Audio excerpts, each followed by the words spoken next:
Google'da rahbar bo'lgan, Stripe'ni 200 dan 6000 xodimgacha o'stirgan ayol qanday qilib jamoani mukammal qurishni biladi va bu sirlarni kitob qilib yozganini bilasizmi? Bugun siz bilan zamonaviy rahbarlik olamiga sho'ng'iymiz.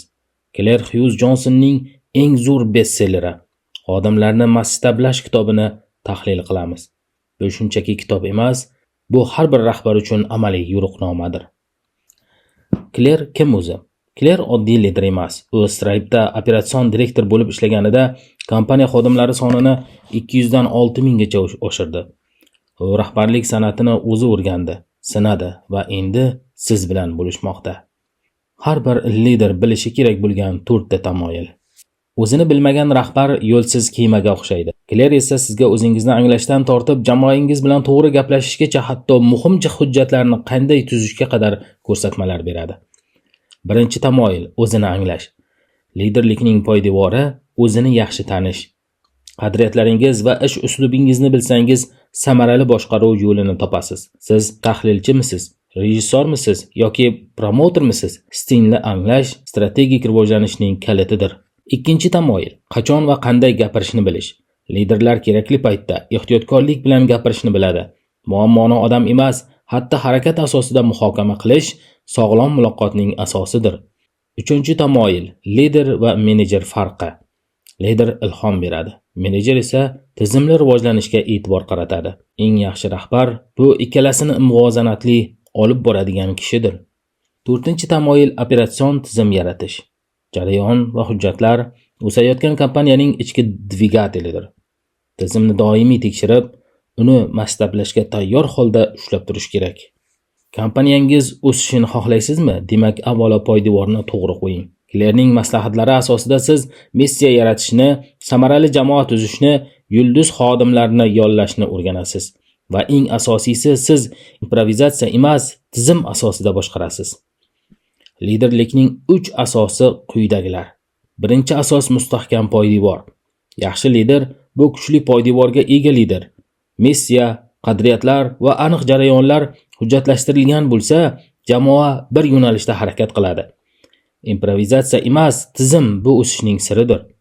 Operatsion tizim bu moliyaviy reja, maqsadlar, nazorat nuqtalaridan tashkil topadi.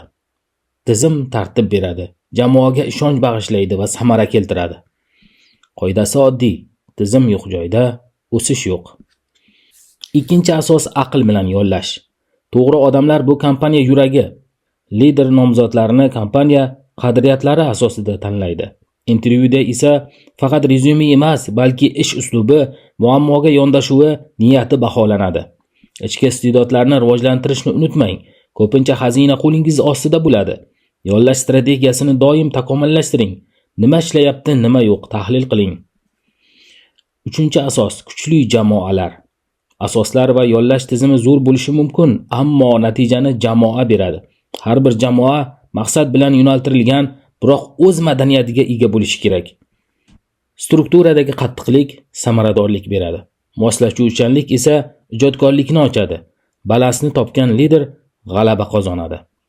Xulosa qilib aytganda, liderlik bu ilhom emas, tizim. Tizim bu odamlar bilan ishlash san'ati.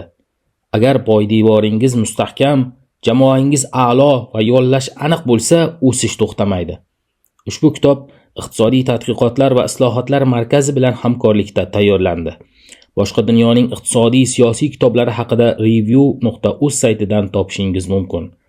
Rivojlanayotgan kompaniyada masshtablash strategiyasini, mukammal jamoani qanday saralash va tarbiyalashni, o'z qadriyatlaringiz asosida qanday rahbar bo'lishni o'rganishni istasangiz, ushbu kitobning o'zini o'qishingizni tavsiya etamiz. Ushbu kitob hali o'zbek tiliga tarjima qilinmagan, lekin siz uchun ushbu kitobni tarjima qilib yetkazishga harakat qildik. Dunyoni o'zgartirayotgan kompaniyalarni Claire kabi liderlar yaratadi. Siz ham shular qatoriga qo'shilishni xohlaysizmi? Unda bu kitobni mutlaqo o'tkazib yubormang. Video yoqdimi? Like bosing, izoh yozing, kanalga obuna bo'lishni unutmang. Yana ko'plab aqlni charxlaydigan videolarni kuting.